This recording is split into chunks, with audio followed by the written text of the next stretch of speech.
ही तर रोजचीच पूजा आपल्याला दिसत आहे. मी सकाळी सकाळी अगदी डोक्यावरून स्नान केलं, पौर्णिमेचा दिवस आहे. पण ही जी तयारी आहे ती मात्र वेगळी आहे. ती तयारी आहे आमच्या स्वामींच्या पादुकांच्या येण्याची.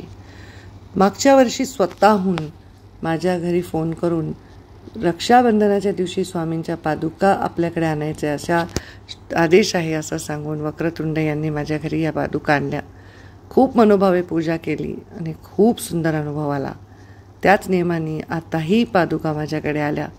सुंदर अगदी पंचामृताने स्नान घालून सुंदर धूप दीप अगरबत्ती कस्तुरी लावून स्वामींचे वेगवेगळ्या फुलांनी त्यांचं स्वागत केलं. भरभरून नैवेद्य दाखवला.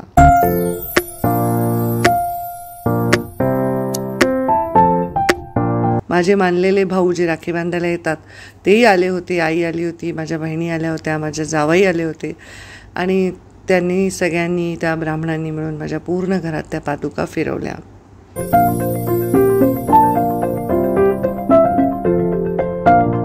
स्वामींना रवाना करताना मन जड झालं, पण स्वामींची ऊर्जा मात्र आहे आणि राहीलही.